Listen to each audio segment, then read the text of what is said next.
অত্যন্ত আনন্দিত হয়েছি আমাদের রাধাপুরস্থিত গ্রামের জন্ম আমার সত্য দাদা যাদব মহাশয়, আপনাদের গ্রামের কৃতি সন্তান, যিনি আজকে আমাদের বর্তমান সরকারের ৫৫ নং বাগবাসা এলাকার বিধায়ক, যিনি ওনার বাবা ছিলেন একজন পরম বৈষ্ণব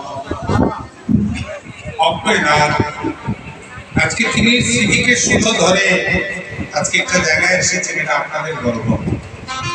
আমাদের রাজাপুর এলাকার আপনাকে শুধু আমাদের ত্রিপুরায় নয়, আমি আসাম রাজ্যে ওনাকে কীর্তনে নিয়ে গিয়েছি অনেক জায়গায়। এখানে আমার অনেক কীর্তনিয়া বৃন্দগণ, ছোট ছোট ভাইরা অনেকেই আছেন। এখন আমি যার কাছ থেকে কীর্তন অধ্যয়ন করছি অনলাইনের মাধ্যমে, তিনি আপনাদের পরম সৌভাগ্য ত্রিপুরা রাজ্যের পদ্মপুর গ্রামে তিনি আসছেন। হয়তো আপনাদের জানা নেই, ওনার নাম, ওনার স্বরূপ হলো নবদ্বীপ গ্রামে শ্রী শ্রী সদানন্দ দাস মহারাজ। তিনি আপনাদের এই রাধারমণ আশ্রমের পার্শ্ববর্তী দুইটা বাসার পেছনে একটা মিটিং, ওনার নামটা বলে গিয়েছি।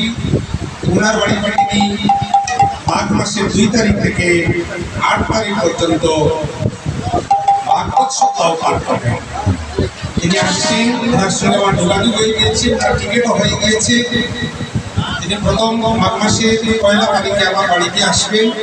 আমি ওনার কাছ থেকে এই কীর্তনগুলো অনলাইনের মধ্যে অনুসরণ করছি। দেখুন, পদাবলীর যে কাকর, এটা তৎকালীন সময় দেওয়া হলো, এখন কিন্তু এসব নেই। এই যে কাকরটা তার কিভাবে হচ্ছে আজি করা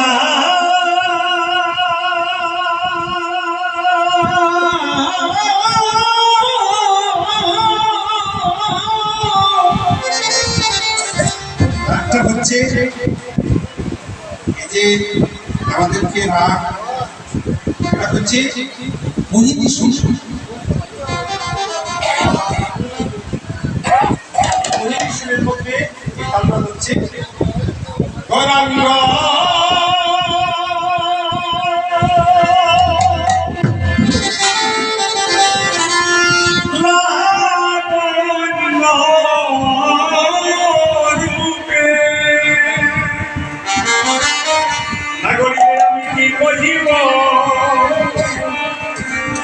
মুখে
নাগরি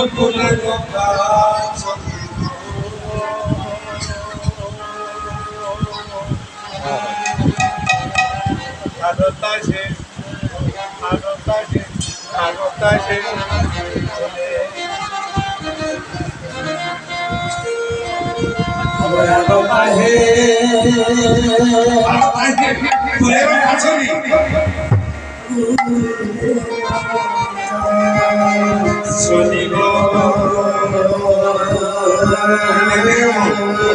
গরুর বর্ণনা করি, তো সহজ নয় মা।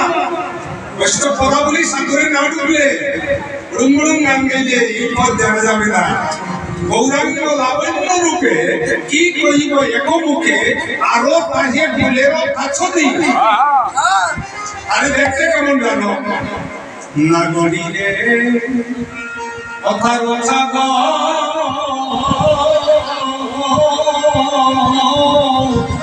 মুখের হাসি আর জীবন না করতে বাসি। কি বলছেন? জীবন আগে হেন বাসি আর অছাদ মুখের হাসি। আর হাসিটা কেমন? যেমন ছাদের মতো অছাদ মুখের হাসি, জীবন আগে হেন বাসি। তাকে একবার দর্শন করলে আমার দেহটা বাসি হয়ে যায়। এই ফুল আর গোবিন্দ সেবায় লাগে না, যেমন ফুল ধরে পড়ে মুখেরও হাসি, জীবন আগে হেন বাসি। আরো পায়ে বাতিয়া চাও, বাতিয়া চাও নাকি? বাতিয়া বাতিয়া বলতে ওই দেবেন আদর নয়নে দেখছে, বলি আদর নয়নে তারে দেখিয়া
বলিয়া কি নয়ন তাকি আপনি দেখা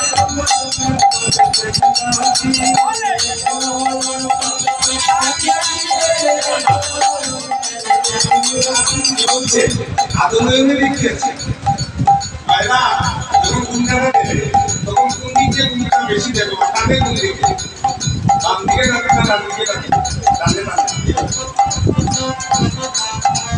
ওইভাবে দেখেছে। আদনয়নে কেমন? নয়নের অর্ধেক দিয়ে পাড়া প্রতিবেশীকে দেখেছে, তারাই মন্ত্র বলে। আর আদনয়নে ওইভাবে চাওয়াটা বাতিয়া চাওয়া, এটা প্রেমনির আগে চাওয়া।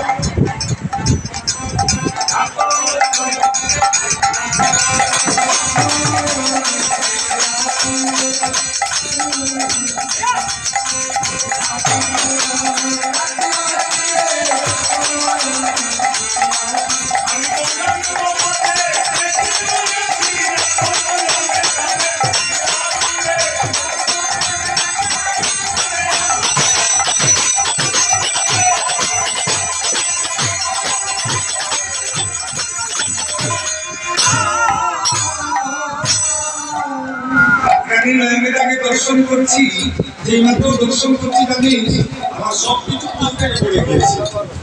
আমি তার বুকের জায়গায়, বুকের জায়গাটা যেই মাত্র দর্শন করছি, আমি কি করছি আমার জন্য আটা লেগেছি।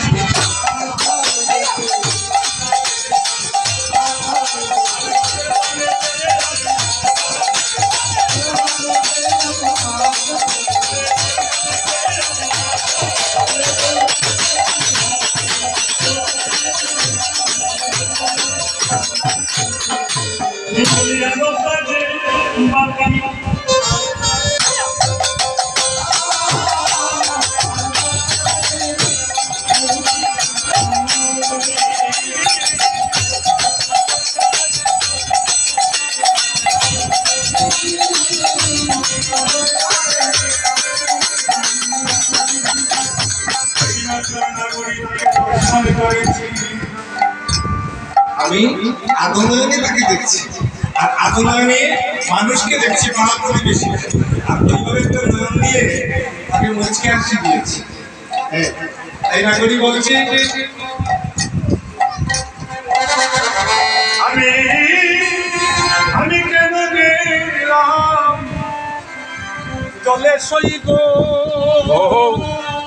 বিদায় গৌর হরি হরি বল। গেলাম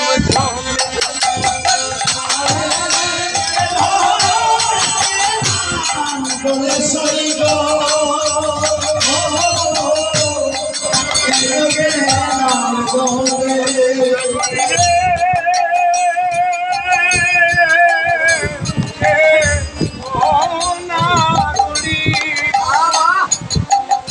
আমি কেন গেলাম চলে সই গো, আমি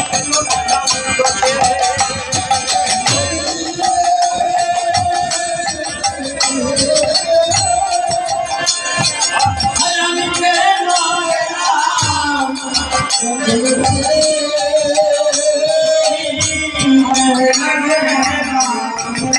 আমি কেন দেখিয়া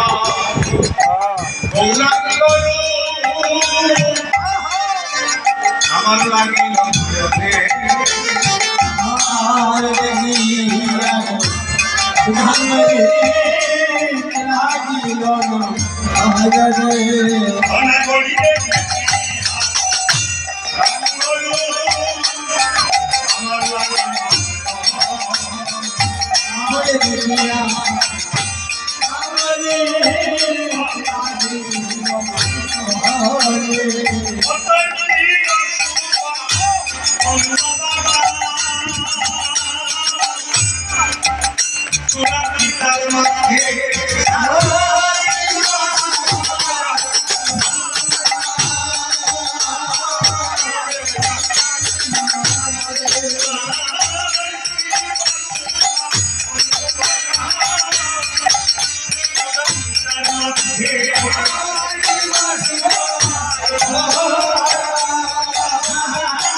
আজ থেকে 25-30 বছর আগে, 40 বছর আগে কোনো বাথরুম ঘরের মধ্যে ছিল ঘরের বাড়িতে, যারা বিশেষ করে বাসা বাড়িতে আছে অনেকের ছিল, কিন্তু 95 বাড়িতে ছিল না, বাথরুম ছিল না। আমরা দেখি ছোটবেলায় ওই ঘরের পেছনে সুপারি গাছ এর ফুল দিয়ে একটা বাস টাঙ্গিয়ে পুরোনো কোনো মায়েদেরকে একটা লজ্জানি বান্ধব করে যায়। এখন এই গৌরব অনুরাগ যদি আপনি বসে বসে শুধু শুনেন, আপনি পাগল হয়ে যাবেন। পাগল শুনে মিনি যে ভাইয়া বলছে রাধারানীর প্রেম পেয়ে গৌরী পাগল হয়ে গেছে। যে প্রেমের মধ্যে কোনো চাওয়া পাওয়া যায়, আজকাল যে আমরা প্রেম করি ভালোবাসি, আস্তে আস্তে আমরা প্রেম করি ভালোবাসি, যখন জিজ্ঞাসা করবে তুমি আমাকে কত ভালোবাসো, দেখুন বলে প্রাণ দিয়ে ভালোবাসি, প্রাণ দিয়ে ভালোবাসি, মন দিয়ে ভালোবাসি, সব দিয়ে ভালোবাসি। এটা সব মিথ্যা, এটা কিন্তু প্রকৃত ভালোবাসা নয়। ভালোবাসা ডেফিনেশন জানতে হলে চুক্তিদাস শ্রেষ্ঠ পদাবলীকে এত যদি ভালোবাসি, এত যদি ভালোবাসা থাকে, 2 বছর ধরে আমরা কি বলি বিবাহের সময়, এগুলো আমাদের বর্তমান সমাজের ছেলে মেয়েদের খুবই প্রয়োজন, খুবই প্রয়োজন কীর্তনকে জানা। বৈষ্ণব পদাবলী কীর্তন যদি শুনে না আপনার ছেলে মেয়ে, দেখি বুকে হাত দিয়ে আপনারা 95 মা বাবা বলুন বুকে হাত দিয়ে আস্তে রাখুন না বুকে হাত দিয়ে বলুন আপনি উচ্চশিক্ষিত করেছেন আপনার ছেলেকে মেয়েকে পারবেন আপনার নিজ মনে একটা পাত্রের হাতে তুলে ধরতে কিসের শিক্ষা দিলেন 95 বার 2 বছর পরে আবার বাবার বাড়িতে আসো প্রেমের অনুরাগে বলে তোমাকে জান দিয়ে ভালোবাসো প্রাণ দিয়ে ভালোবাসো আর বিবাহের সময় আমরা বার্ষিক বিবাহের মন্ত্র পাঠ করি যদিদং হৃদয়ং মম যদিদং হৃদয়ং তম অর্থাৎ আজ থেকে তোমার হৃদয় আমাকে দিলাই আর আমার হৃদয় তোমাকে দিলাম আর আজ থেকে তোমার বরণ পোষণ সব কিছু আমি গ্রহণ করলাম দিন যায় গন্ধ বাড়ে 2 দিন যায় 5 দিন যায় 10 দিন যায় এখন স্বামী স্ত্রীকে প্রহার করে 2 বছর পরে ধর্মনগর দস্তুরে ডিভোর্স দিয়ে গেল তাহলে প্রাণ গেল কোথায় এখন আমি পদ্ধতি আলার পর এই করে কম আসি যদি কোনো ভাগ্যবানের অঙ্গনে আসি আর যদি সেই লীলা কীর্তন আমি আপনাদের কাছে পরিবেশন করি বুঝতে পারবেন রাধা গোবিন্দের প্রেমময় চিত্ত লীলাটা কি এই প্রেমটা কোথা থেকে আসছে মাটিরও জন্ম নাচিল তখনও করেছি চাষ দিবসরও যদি নাচিল তখনও করেছি মাস মৃত্তিকার উপরে জলের বসতি তার উপরে ঢেউ তাহার উপরে তিনটি বসতি এমন প্রেম রাধারানীকে রাধারানী বলছিলেন প্রভু আমি তোমার সঙ্গে হয়ে যাব তোমার অঙ্গে যাব আমরা 2 অঙ্গে একাঙ্গ হয়ে যাব যে তোমার অঙ্গে যদি আমি চলে যাই তাহলে তোমার সেবা আমি কিভাবে করবো আমি সেবা থেকে তো বঞ্চিত হব বলে না তুমি কি হবে জানে তুমি সঙ্গ থেকে রং হেরিবে তুমি হবে গদাধর এই জন্য আমি গদাধর তুমি গদাধর হয়ে যাবে আর তুমি আমার মুখ নেহার করে তোমার এই রাধারানীর তত্ত্ব তোমার জীবন এই প্রেমের মধ্যে কোনো চাপ পাওয়া না সেই প্রেম নিষ্কাম প্রেম হচ্ছে আমার রাধারানীর মিলিত তাহলে এই প্রেম তত্ত্বকে জানতে করে আমরা গৌরকে কেমন ভালোবাসি রাধারানী আর প্রাণী গোবিন্দ মিলিত তনু হচ্ছে গৌর দেহ আজকে আমার গৌর হরি কি বলছে লাবণ্য রূপে কই কই প্রভুকে আরো তাহে ফুলেরও কাছনি অছাদ মুখে আসি জীবনা হেন বাসি আরো তাহে বাকি আছে মধুকর রঞ্জিত আপনারা মায়েরা বললেন সুশীলদের গান শুনতে না উনি আমাদেরকে কি গান পরিবেশন করছেন আমি মহাজনের সিদ্ধান্তের বাইরে কেউ পথ পরিবেশন করব না বলেছি মধুকর রঞ্জিত আমার গৌরী যখন নদিয়া করে যাচ্ছে নাগরী বলছে মধুকর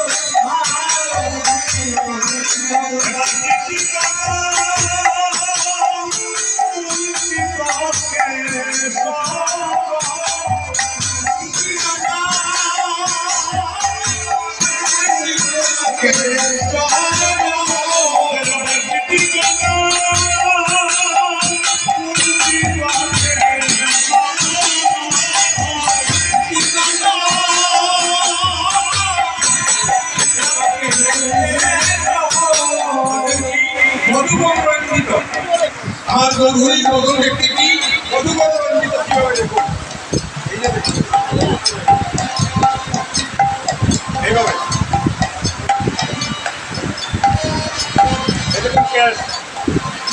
কেসটা খুব লম্বা মহাপুরুষ কেসটা জিতিগণ চিন্তিত আসলে জিতিগণকে আকাশের আলা জিতিগণ যেমন দিদিগণ এইভাবে প্রস্তুত হয়ে রয়েছে দিদিগণ চিন্তিত প্রোগ্রাম চুলের ফাঁকে ফাঁকে একদম কম ওরা কি করছে বাসা বেঁধেছে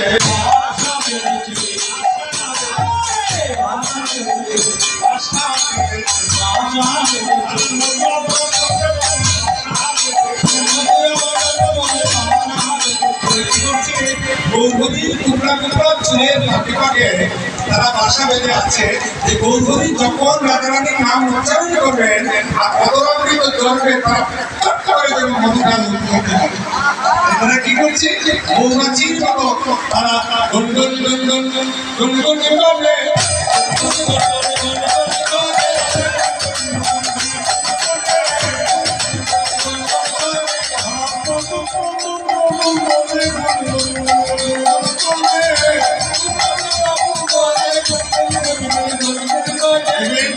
যখন ফুলটা দিকে যখন প্রস্ফুটিত হয় তখন ওই মৌচাকে যারা মধু আহরণ করে মৌমাছিরা তারা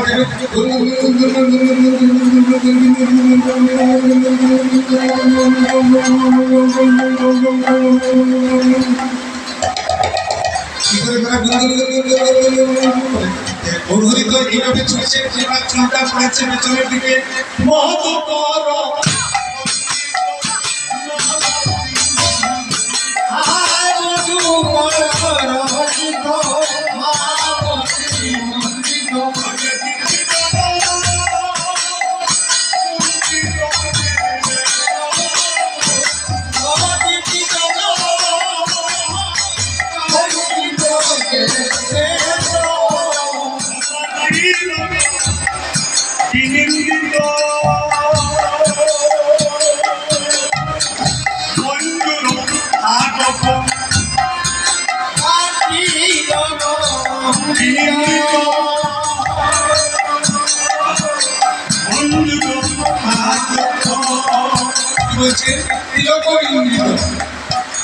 চাঁদকে দেখে মনে হচ্ছে চাঁদটা সুন্দর কিন্তু কাঞ্চনা নাগরী বিষ্ণুপ্রিয়া নাগরীকে বলছে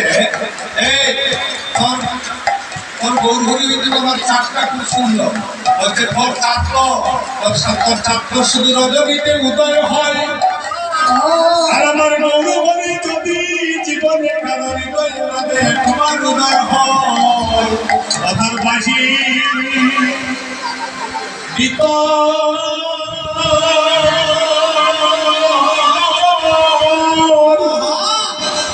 ভিতরালো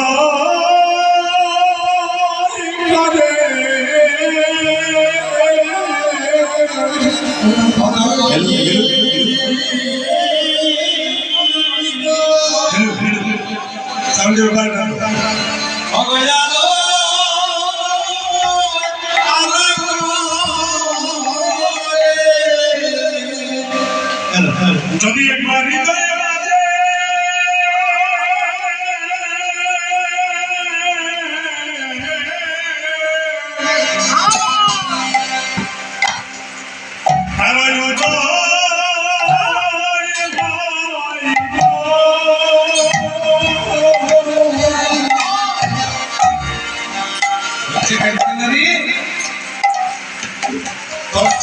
শুধু রজনী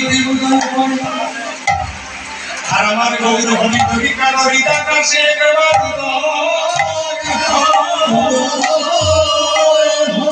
আমার গৌরবী কবি কারো হৃদাকাশে উদয় হয় আর বাসি I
ওর হরি যদি কারো একবার হৃদবাদী উদয় হয় তার